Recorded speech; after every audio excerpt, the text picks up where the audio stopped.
திருப்பரங்குன்றம் விவகாரத்துல அரசினுடைய முடிவு என்னன்னு நீதிமன்றம் கேள்வியை முன் வச்சிருக்கு. தீபத்தூணிலும் தீபம் ஏற்றும் உத்தரவு தொடர்பா அரசு என்ன முடிவெடுத்திருக்காங்கன்னு நீதிமன்றம் கேள்வியை முன் வச்சிருக்கு. தீபத்தூண் விவகாரம் பெரும் சர்ச்சையை ஏற்படுத்தியிருந்த நிலையில இதனுடைய வழக்கு விசாரணை தொடர்ந்து நடந்துட்டு வருது. அந்த வகையில தற்பொழுது நீதிமன்றம் கேள்வியை முன் வச்சிருக்கு தமிழக அரசுக்கு.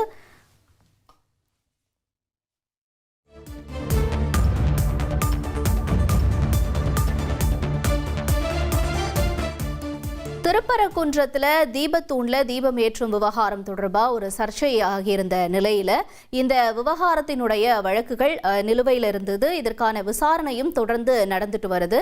இப்ப இந்த நிலையில தற்பொழுது தமிழக அரசுக்கு உயர்நீதிமன்ற மதுரை அமர்வு கேள்வியை முன் வச்சிருக்கு.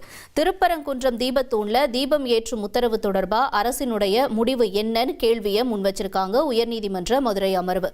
இந்த ஆண்டு திருப்பரங்குன்றம் மலை உச்சியில் இருக்கக்கூடிய தீபத்தூண்ல கார்த்திகை தீபத்தை ஏற்ற உத்தரவிடக் கோரி ராமர் ரவிக்குமார் இந்த வழக்கை தாக்கல் செஞ்சிருக்காரு. இந்த வழக்கை விசாரிச்ச தனி நீதிபதி மலை உச்சியில் இருக்கக்கூடிய தீபத்தூண்ல கார்த்திகை தீபத்தை ஏற்ற உத்தரவிட்டார்.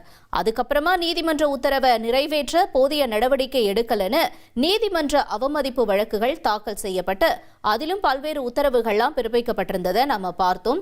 இப்ப இந்த உத்தரவுகளை எதிர்த்து மனுக்கள் தாக்கல் செய்யப்பட்டிருக்கு. இந்த வழக்குகளை இன்னைக்கு விசாரிச்ச நீதிபதிகள் சதீஷ்குமார் ஜோதிராமன் அமர்வு அவமதிப்பு வழக்குகள் ஒரு பக்கம் இருக்கட்டும், நீதிமன்ற உத்தரவை நடைமுறைப்படுத்த முயற்சிக்கலாமே, இது ஜனநாயக நாடு, மக்கள் உணர்வுக்கு மதிப்பளிக்கணும், நடைமுறைப்படுத்துறதுல என்ன சிக்கல் இருக்குன்னு அரசுக்கு கேள்வியை முன் வச்சிருக்காரு. இதுல அரசு தரப்புல அது தொடர்பா உயரதிகாரிகள் கிட்ட ஆலோசனை செய்யணும்னு சொல்லி வாதம் முன்வைக்கப்பட்டிருக்கு.